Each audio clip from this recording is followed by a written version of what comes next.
Hey friends, Sean from SGT Report here. Thank you so very much for tuning in. I've got a slightly different one for you today. I don't talk very much about cryptocurrencies specifically. Some of you know that I hold a bit of Bitcoin, Ethereum, Solana, Polkadot, etc. But unlike others out there, I will never charge you $800 or $1,000 a year for my super secret crypto report. I've got $3,500 of my own money recently invested in this one, and I'm going to tell you exactly what it is. It's Epic Cash. Let me introduce the founder first. Max Freeman, he's the creator of the Epic blockchain protocol and founder of Epicenter DAO. By the way, guys, as we're having this conversation today, it's pretty clear to me that the cryptos have bottomed, with Bitcoin back at 21,700 plus, Ethereum at 1,200, both of them up around 20% over the past week alone. Let's go to my guests right now. Max Freeman, the creator of the Epic blockchain. How are you, Max? It's a long-awaited dream to be here. Thank you for making the time. Well, I want to thank you for bringing Epic Cash to my attention. Over a 4-hour conversation you and I had as you brought me up to speed on this thing. Only 21 million Epic Cash will ever be. That's the same as Bitcoin. 14.4 million have been mined so far. And you say that this thing is a far better blockchain and a far better cryptocurrency than even Bitcoin. Also on the line now is Mike Mumola. He's the Impact Ambassador for Epic. One of the 28 DAOs is called Epic Impact. And Mike hails from Miami. How are you, Mike? I'm fantastic, Sean. Nice to be with you today. Nice to have you. Now, as I told Max a couple weeks ago when he brought me up to speed on this project, and this is not a brand new project, guys. It's been around. Well, we'll let Max take us through it. Max, I told you a large portion of my audience is anti-crypto, and I personally am pro honest money, gold, silver, number one, and select crypto. So I'm going to turn you loose. Epic Cash, what is it and why should we care? All right, let me just turn on the screen share. And a bit of background, I came to crypto from precious metals. So for people that want to check my bona fides for metals knowledge or experience, at one point I had a metric ton of physical silver. And I know the difference between a kookaburra and a maple leaf and a Kruger Rand and so on. So the view that I bring to crypto is steeped in traditional forms of money. And I think it's an and proposition rather than either or one. Well, and let me jump in and just say, for those of us listening who are precious metals nuts like myself, all we've been handed is pain over the past decade. Amidst all the inflation, silver is down from 30 to 21 or what? It even hit 19 recently, Max. I mean, it's just salt in the wound for people who care about honest money. Yeah. And why is that? We know that the physical gold supply only increases at 2% a year, but with paper gold and all the shenanigans at the COMEX and the LBMA, all the GATA stuff, there's basically an infinite supply of effective gold, and the cartel has a stranglehold on it. So Epic is first and foremost a return to honest money that is truly neutral for everyone, that can't be debased. And the scarcity, the supply inelasticity, no matter how high the price goes, there can only ever be a certain number of these things. That's really, but probably the key innovation. Max, in that 4 or 5 hour conversation you and I had, I know you feel extremely passionate about this. As the founder, you should. But tell us why you think this thing is more valuable than Bitcoin. It's a better blockchain than Bitcoin. And ultimately, I know that you believe this thing will trade 1,000, 10,000, even north of $10,000 per unit per crypto coin at some point. Why? Yeah, how could you possibly make that claim? That sounds crazy. Yeah, I know it sounds crazy. So, and by the way, it's at 70 cents today, right? Yeah, exactly. But before that, it was at 10 cents, and before that, it was at 1 cent, and before that, it was a fraction of a cent.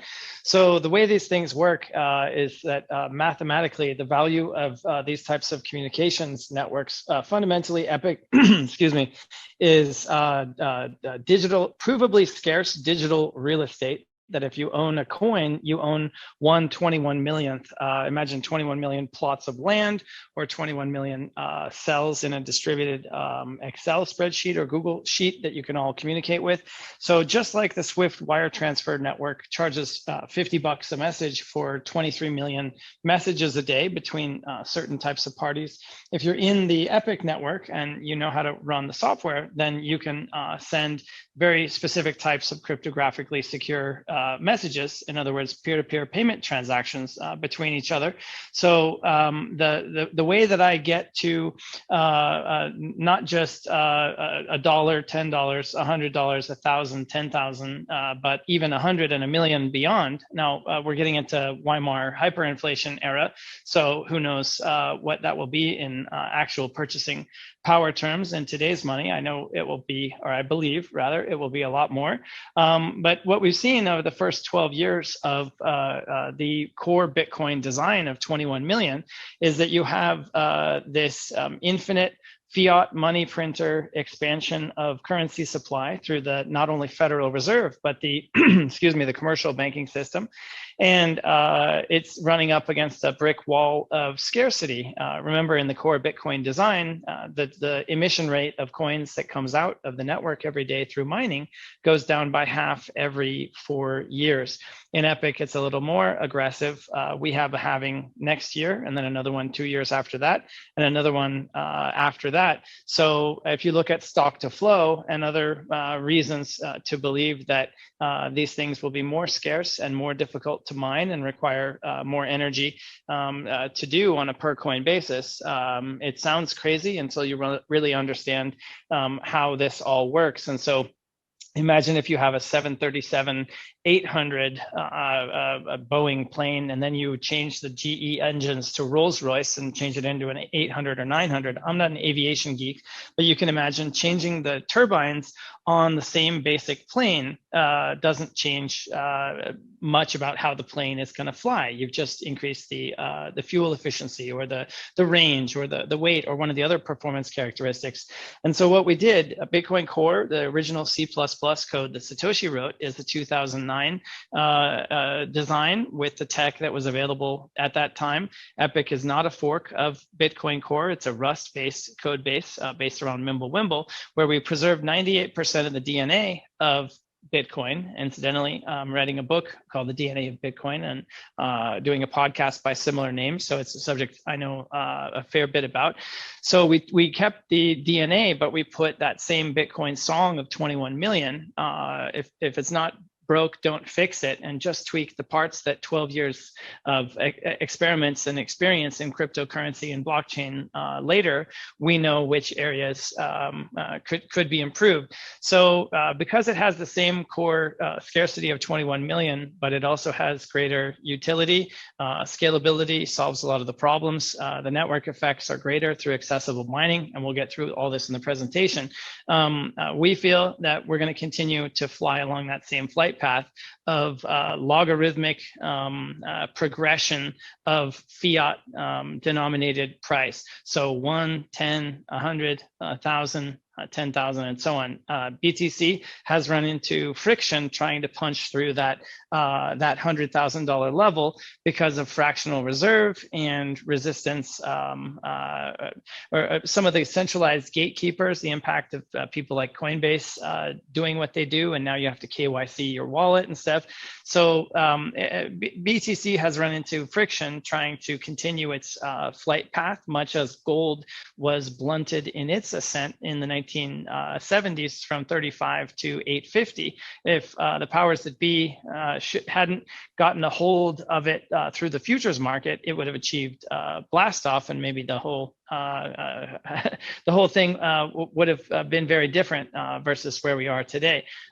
So it takes a while to go through it, but I don't think it's nearly as crazy as it seems on first glance.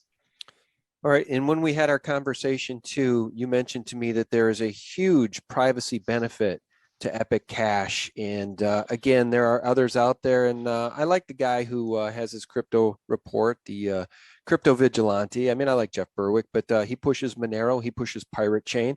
Again, I'm giving this information to my audience for free, not asking anybody to sign up and send me money. This is my top pick out of, I guess, what could be deemed as obscure coins.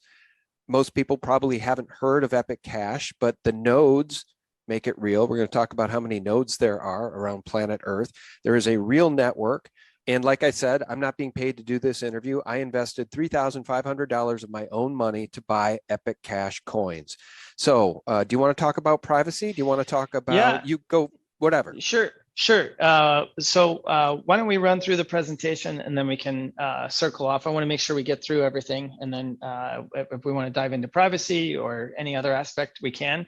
But I want to make sure we hit all the high points. Actually, okay. All right. So first page here. This is the Bitcoin white paper. So Bitcoin, in Satoshi's words, is a peer-to-peer electronic cash system, and it's a specific type of one that allows online payments to be sent directly from one party to another without going through a financial institution. And so Epic is truly more Bitcoin than Bitcoin, because what we've seen, or Bitcoin Core rather, I hate to even call it Bitcoin anymore, because it's theoretically possible to send from one party to another without going through a financial institution. But if 999 people out of 1,000 don't use it that way, it's kind of silly, because just because I can hop in the ocean and theoretically swim to Australia doesn't mean I actually can.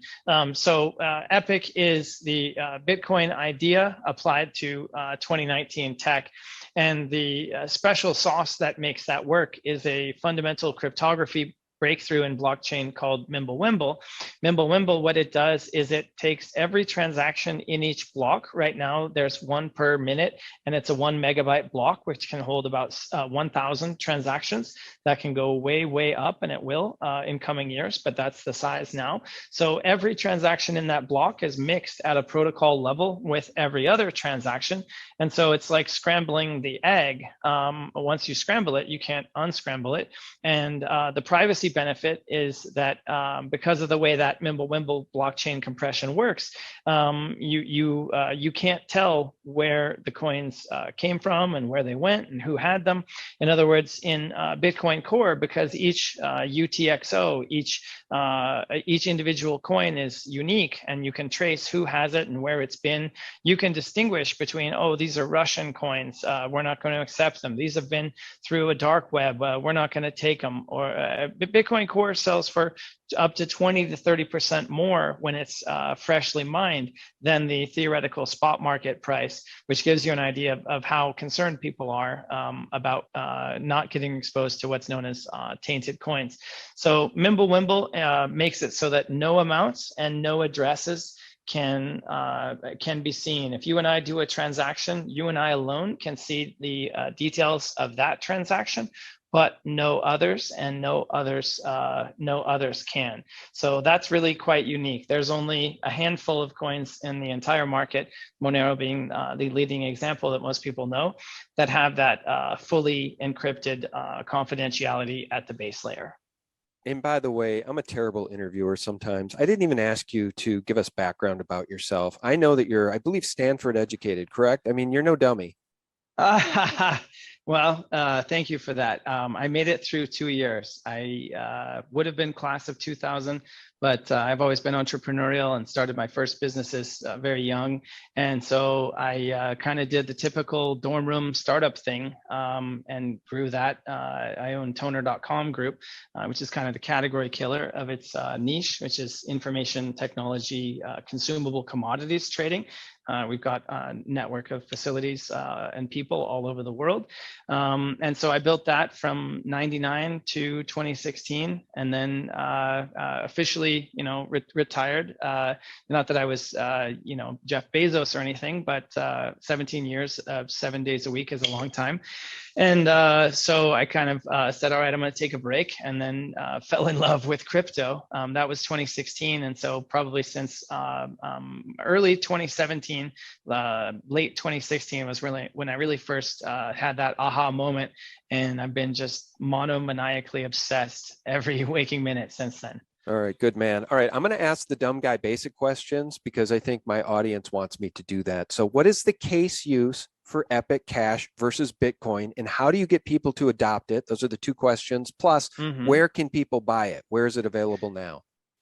All right, so it's available on 3 decentralized non-custodial non-KYC exchanges. The best one is called VTEX, VITEX.net. You can buy with BTC or Tether there if you want to buy on PancakeSwap or Stellar. There's bridges that have been set up there through one of our mining pools. But the way that most people get it is through mining. Right now, there's full nodes in 121 countries, 2,000 cities. And any given time, there's about 10 to 20,000 different mining workers on the network. So buying the freshly minted coins through electricity and running your computer hardware, you could even mine on your Mac there. And I recommend you should. It's definitely worth it, and it's getting much easier.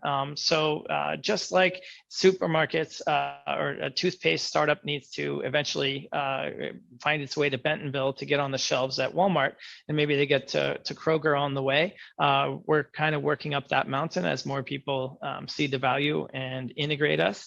The reason that we're $1 today and not quite a bit more is because it's not as accessible and it's not as well known.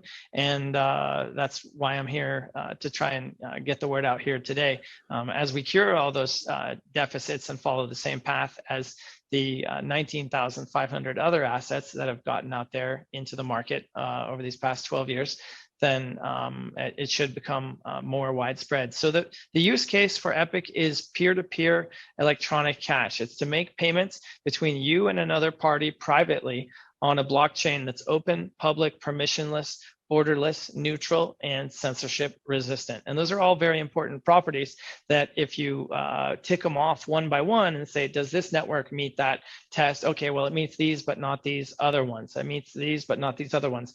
There's all these trade-offs in engineering design. So you mentioned you own Solana. Solana is very fast. It's very inexpensive, but it's not very decentralized, and the network goes down. I think it's been down 9 times. And if your app needs to be running all the time, downtime maybe scratches Solana off the list for you. So being able to make payments between anyone, anywhere, any reason, any amount, and nobody can stop you or even know that you did it, I think that utility has a value. The people in Canada who wanted to donate to the truckers, if they used GoFundMe or Bitcoin Core, they were prosecuted as financial terrorists by the Royal Canadian Mounted Police. If they had used Epic, then they wouldn't face off-chain retaliation for their on-chain activism. Right. Can I say one more thing just for the audience's benefit? Guys, just so you know why I bought some of this thing, and by the way, I'm not a rich guy, but 3,500, here's why I did that. When Max reached out and I dug into this a little bit, then we had our 4 or 5 hour long conversation where he really taught me the ins and outs about Epic Cash. And he really was so passionate about this thing definitely hitting at some point in the future, 1,000 or more. I thought, well, $3,500, if it hits 1,000, that's 3.5 million. I could feel pretty good about that because I've thrown away a lot of money at crappy projects via Coinbase, and prior to Coinbase, other projects that came my way. And so many of them went to zero. And as it pertains to Epic Cash and its all-time high price, let's just talk about that real quick. On November 8th, on or around November 8th, the crypto market peaked just north of $3 trillion market cap, with Bitcoin touching briefly $68,000 to $69,000 per coin. There's been a terrible retracement, a real bear market in crypto ever since, with Bitcoin bottoming around 17,000. Today it's around 21,700. What was the high price at that point for Epic Cash? I'm just curious. Was it around $10, Max? Is that what you said? No, we got up to 650. Okay, all right. Just curious. Curious, and so the audience knows I bought mine at 80 cents. $3,500 at 80 cents. Yeah, and so as we say, when in doubt, zoom out. We were under a penny in March of 2020. So if somebody had put their $1,200 stimulus into Epic at the bottom of the market, they would have had, I think, somebody can fact check me on the math, but I think somebody told me that they knew some kid that had 700 grand at Christmas time or something like that. One of those amazing, like you hear about those stories, but nobody ever knows somebody that actually did it. As Epic has gone from essentially nothing to about 10 million in market cap now, there's a young man in the Philippines who I think he put in $100 and got up to 2,000. Meanwhile, he's just made a video the other day. It's very heartwarming. He's there at his desk. I think he works for the government there in the Philippines, and he was wondering could he mine on his desktop. I don't know if he did that, but he was showing his portfolio, and he was like, "Man, the only regret that I have is that I only put 5% of my portfolio in, because my other $1,400 is down to 800. My $100 in Epic is up to 2,000. If I had only done this, I could have been retired in my fishing village and built a home for myself." And so you really kind of have to reframe. In the traditional financial markets, trees don't grow to the sky, and if you do a great job and earn 12% a year, you've doubled your money in 6 years before taxes and stuff.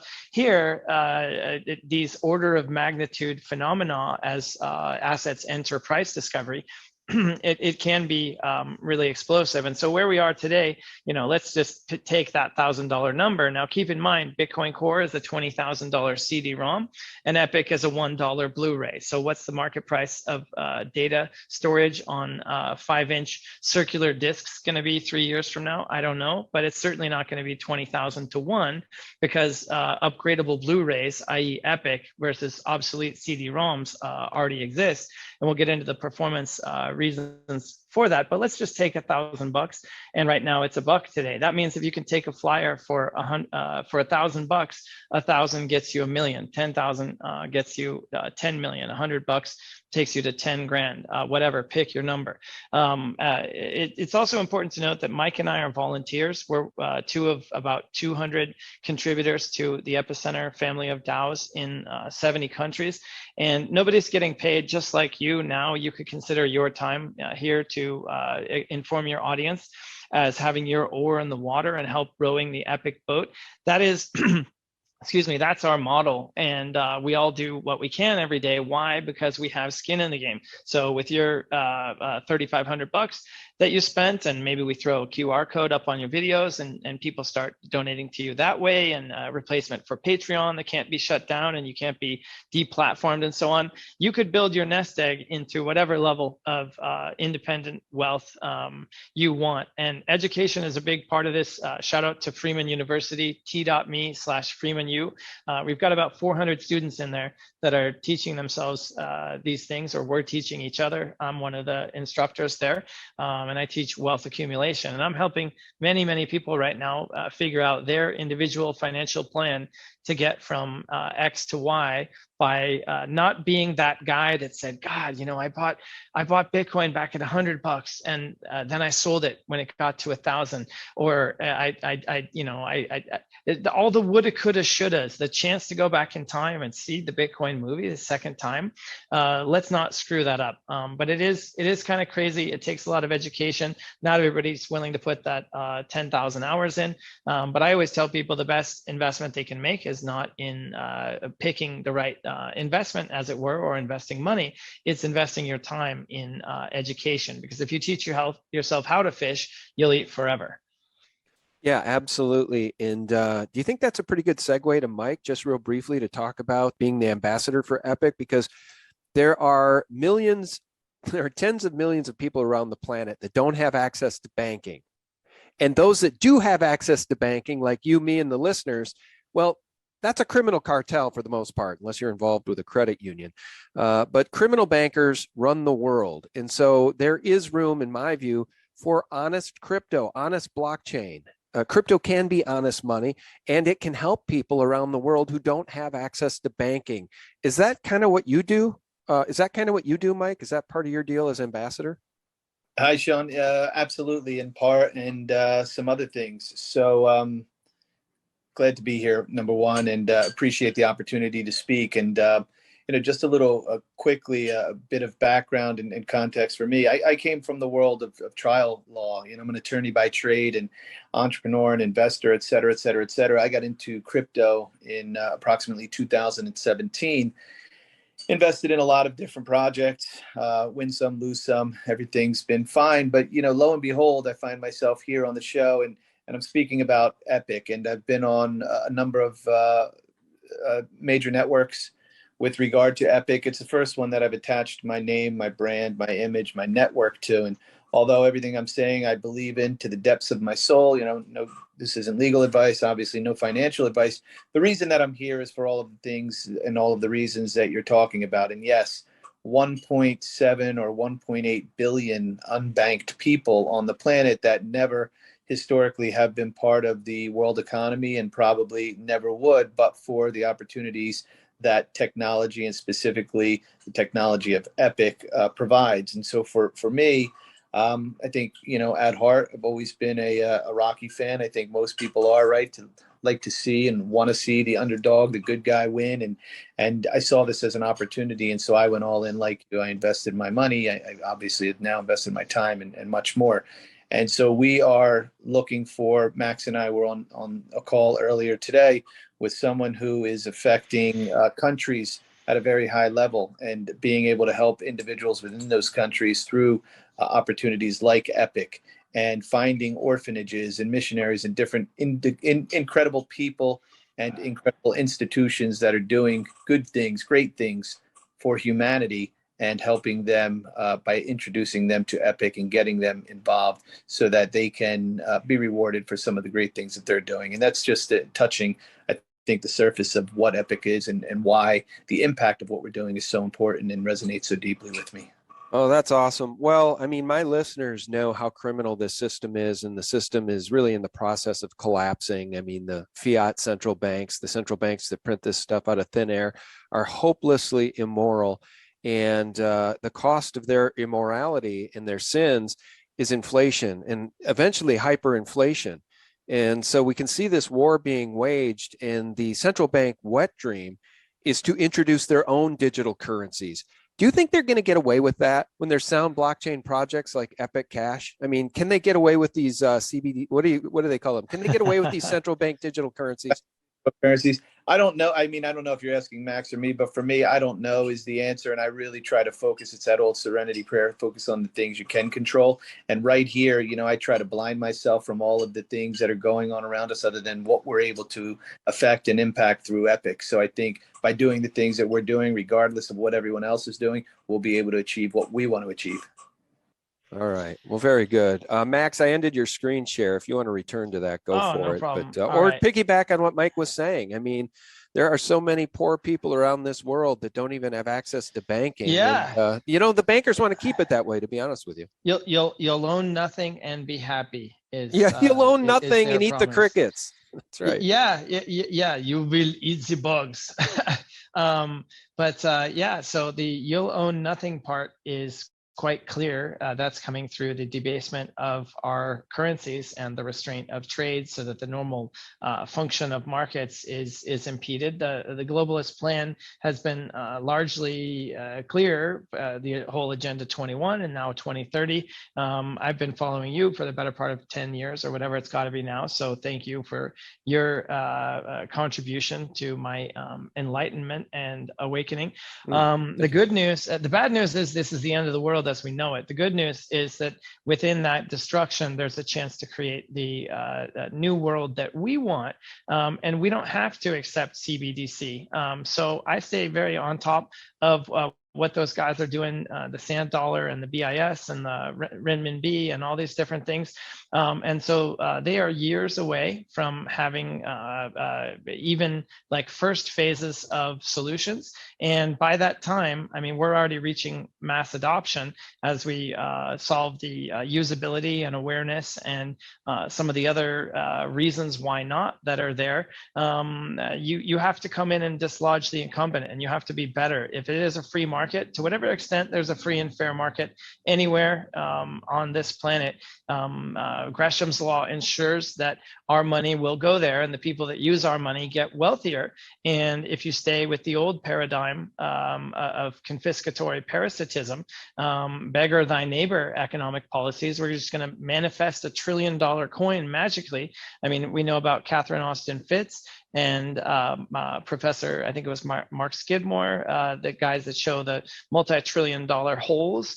I mean, in 2028, there's going to be 20.3 million Epic coins, and there's 14.4 million today. So while inflation of 40% or whatever that is over 6 years sounds like a lot, it was 78% in Turkey, and that's probably understated over the past 12 months. So Gresham's money, or Gresham's law, means that hard money drives out bad money, and as people continue to spend the debased funny money that needs to be enforced with with violence, enforced at gunpoint, basically. That's what fiat means. We know from the triumph of Western free market capitalism over communism that there are economic benefits to a free market structure, and so long term we win. I have no doubt about that. Let me ask you something too, and I know I'm all over the map here, and I don't know how much of a presentation you have left here. We've got about 20 minutes, but there are a small number of whales that own the majority of the Bitcoin. I don't think that's how you set this up. When we talked and had that 5-hour conversation, I think you made it pretty clear to me that you're not sitting on 6 million of these things. Explain that as the creator of the Epic blockchain protocol, how that works. Who owns the coins? Who's got them? Yeah, so the biggest holder that we know of has 700,000. I know of a couple other guys that have maybe 300,000 to 500,000, something like that. There's about 10,000 holders worldwide. If you go back and read our white paper, epic.tech, TECH/whitepaper.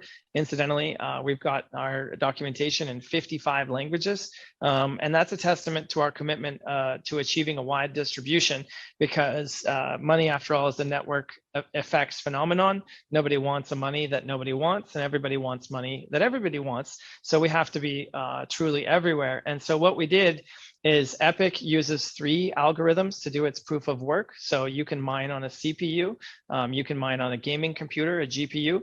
If you've got specialty ASICs, you can do those. Later this year, you'll be able to mine on a cell phone.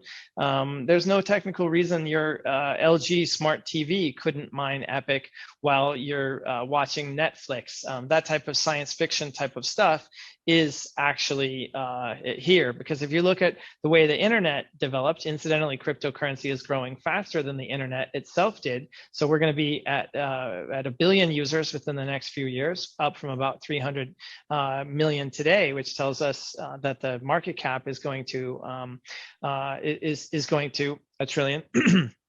Excuse me. So when you have potentially billions of people that are able to get in on the gold rush of earning the new coins through mining, and then through their presence, because of what's known as Metcalfe's law and Reed's law, that tells us how the value of these social networks changes based on how they evolve over time, you really come to see that it's actually not so crazy after all. The total fiat currency supply, by the best measure that I like, is around $300 trillion. The market cap of gold is 10 trillion. At its peak, Bitcoin Core got up to around 1 trillion. So that's a 1/10 market share versus primary competitor gold for that store of value use case. And that's basically all it can do, because Bitcoin Core is too slow, congested, and expensive, and people can spy on you and block you and retaliate and stuff. It's not really suitable anymore as a medium of exchange with $2 to $81 transaction fees. Epic is 10 times faster, and it's under a penny. Actually, you can send transactions for like 1/1000th of a penny if you want, because the chain has so much spare capacity. Okay, guys, if you're like me, you may be listening to this wondering, well, what is the use base though? Like, how do you spend it? Is it just an investment where you hope it goes higher in price? Because in my case, guys, as I look at my Coinbase account, pretty much everything in there is stuff I'm never going to use. And I'm not going to use Solana in the real world. I'm not going to use Polkadot in the real world. I hold them because I hope they go higher in price. Is that essentially what all cryptos are, and what makes Epic Cash different? Yeah. So the other ones have performance limitations that mean you can't use them for various things. So they kind of get pigeonholed into little islands. So what I've got here is an example of organic grassroots point of sale adoption in Turkey. Turkey is experiencing high inflation and disruptions to their currency system. The traditional banks are not working as well. And so what you're seeing here is a soccer field, a print shop, I think a cafe. So people in Turkey just decided to use Epic as a medium of exchange directly in their daily life. If you want to pay at those places, you just scan the QR code. So Epic is valuable as money to spend to use as currency today. Now, it's not very widely accepted, but that is rapidly changing because it's not just Turkey. This is here in Miami. This is a body spa that does facials and stuff. There's an Italian cafe. There's physical therapists, massage people, dog groomer in Florida. You name it. This guy set up an online store for antique collectibles in Australia. People are making art about Epic. If you look at the peer-to-peer funding use case, people spun up this website called epicfundme.com, where people are raising money. So for example, Thick Red Line, Howard Lickman, I'm sure a lot of your audience is familiar with him. People, if you send a donation to that address, it goes directly to his wallet, no middleman, and nobody can stop you. So peer-to-peer fundraising is another use case. So the utility, and it'll take a while for this to bear out as it becomes more easy to use, is as actual currency in a direct medium of exchange. In order to be a good medium of exchange, it needs to be a sort of value that holds its value over time, because or else then you're gonna somebody's gonna be unhappy. That's why, and we don't have time to get into this now, but Epic is only one side of the coin. What we also need is an asset that's stabilized at $1 in price. The word stablecoin has a bad ring to it, so we're calling it a crypto dollar. But basically, at $1,000, when you have let's call it 5 million or whatever, or yeah, let's just call it 3 million worth of value in Epic, you'll be able to create the bank of SGT and issue yourself a loan through the blockchain by borrowing against your holdings. So it's all of those things that will drive the value as well. All righty. Well, 10 minutes left. Do you want to take us through, zip us through the rest of the presentation here? Yeah, absolutely. Okay. So we'll try to hustle through and be quick about it. So scarcity is what underpins the ability to hold value. It gets more difficult to mine on an ongoing basis. Epic offers permissionless private payments. You can pay anyone, anywhere, any amount, anytime, and nobody can stop you. If you can pay the fee of, I think the minimum is like 1/10,000th of a penny or something, basically just an anti-spam fee, then these decentralized network of nodes will process. There's nodes in 121 countries. We're trying to get all of the rest of them that we don't yet have. Bitcoin Core has about 22,000 nodes. We have about half that many in under 3 years. So we feel we feel confident we're gonna pass them within the next year, if not this year, if not this summer.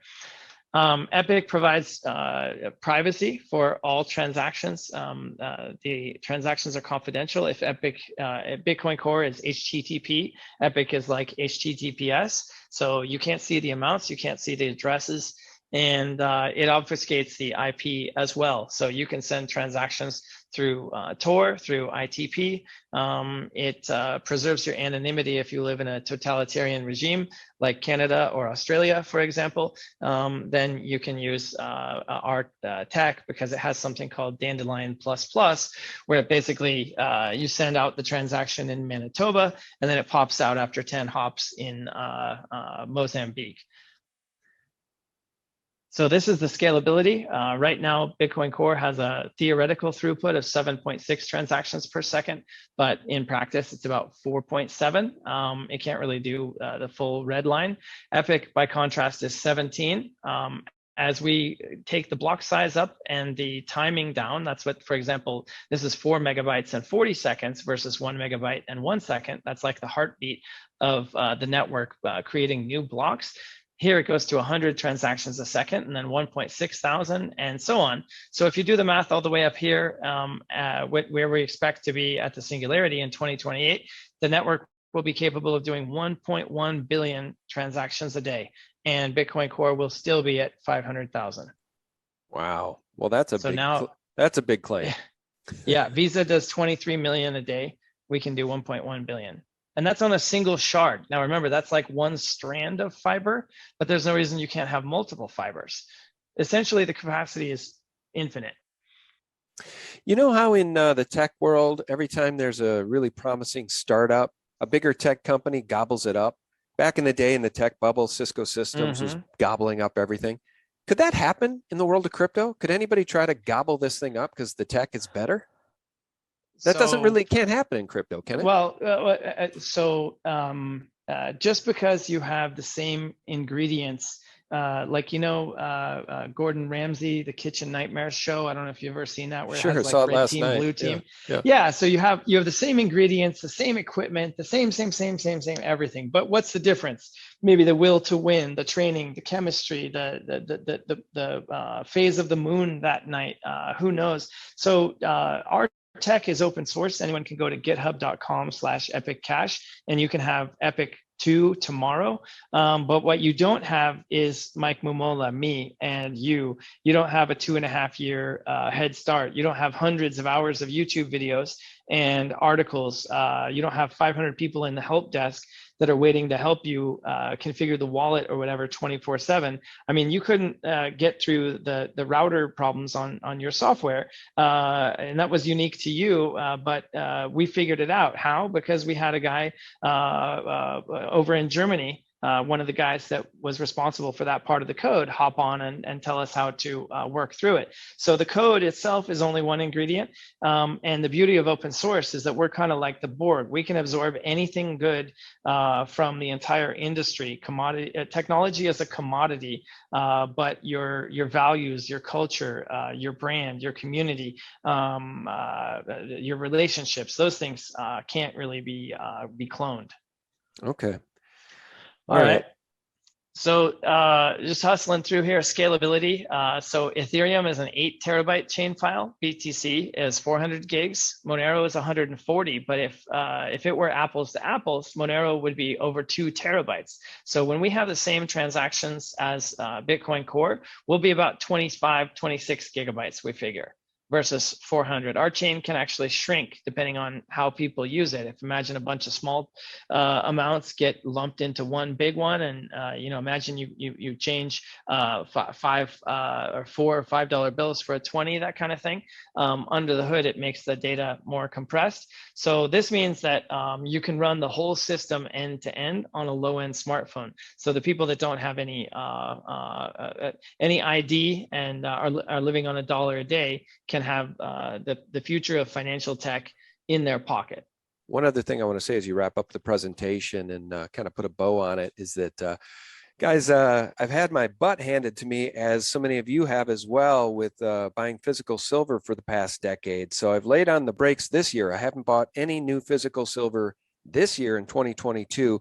So that's why I'm throwing the 3,500 at Epic Cash and just diversifying a little bit within the crypto space, because I've got too many eggs in the silver and gold basket, and we have not been rewarded for making that, I think, smart, prescient decision.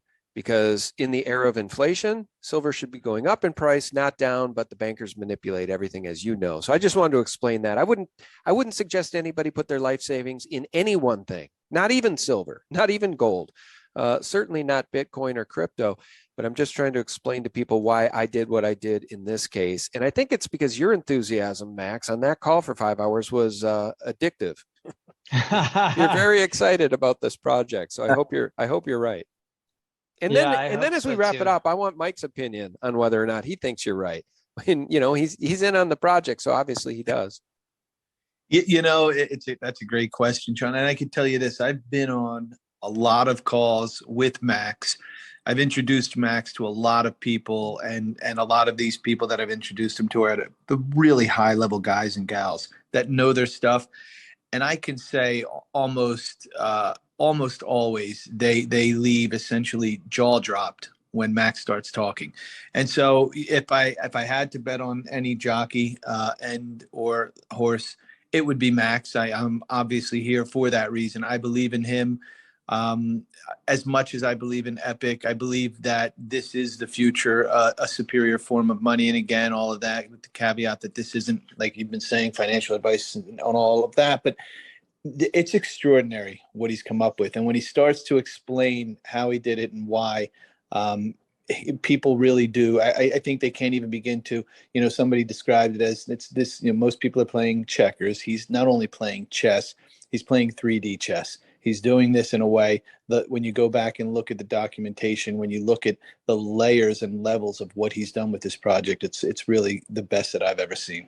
Well, we'll give Max the final word. One word of caution, though, you kind of make me a little nervous because you're singing the man's praises, as you probably should. But with Bitcoin, there is no Satoshi Nakamoto. We don't know who that is. It doesn't matter. Not one man controls the project. Whereas with Ethereum, we have Vitalik.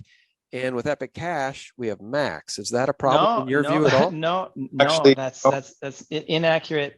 So we have no Satoshi, we have no Vitalik. There were over 100 people that contributed even back in our earliest year. As an example, we did 3 rounds of crowdsourced competitions for our logo. There were, I think, 10,000 sketches. That's one of those key things we had to first figure out. I am certainly one of the most influential people in the early days, but today, there's 200 people. Success has many fathers. So unlike Vitalik, I do not exercise and wield control. This is not a dictatorship. There's over 2,000 people in our Telegram group, t.me/epiccash, and everything we do is out in the open. So there's hundreds of different online communities where people are working on not just the tech, but the educational content, the guides, the wallets, across every area of the ecosystem. So we do not depend on any one person or even group of people. And our tech is designed in a way that nobody controls it, nobody can control it. So even if Mike and I and you and Yoga and like everybody else we have today exits stage left for some reason, as long as there's people out there willing to create blocks and earn the new coins through mining, then the network continues. So it's very anti-fragile, anti-hierarchical, emergent, and resilient. Okay. Well, I'm glad we had this conversation, even though I know it's a challenge for some of my listeners. I think the people that find this interesting have listened, and those that are anti-crypto just didn't, and that's fine. The last thing I want to say is that I would never front run my audience. So unlike those proprietors of crypto newsletters who may pile into a project when it is a penny or two and buy millions or hundreds of thousands or millions of the coin, and then their readers pile on and the thing goes to 14 bucks. That's not happening here. I bought my Epic Cash a few weeks ago at 80 cents. I think now it's closer to 70 cents. So in my opinion, Max, I just want people to hear about the project. And if they want to take a flyer on it, they can get in at a better price than I got even. Yeah, absolutely. So the main place to go is Telegram is where a lot of the action is. So t.me/epiccash. The main website is epic.tech or epicenter.epic.tech. There's also a couple hundred PDFs in 55 languages now on epicentral.io. So I can get you all the links and stuff. We can throw it in the show notes. Okay. Yeah, I'll do that. I appreciate it. We'll say our goodbyes to Mike. Mike, thank you so much, man. My pleasure. Thank you. Have a great one. All right. Take care, guys. I appreciate you. Hey, Mike, are you out there in social media world where people can follow you? I am, yeah. You can find me, Mike Mumola, M like Mike U, M like Mike OLA. So at Mike Mumola on social media, LinkedIn, and others.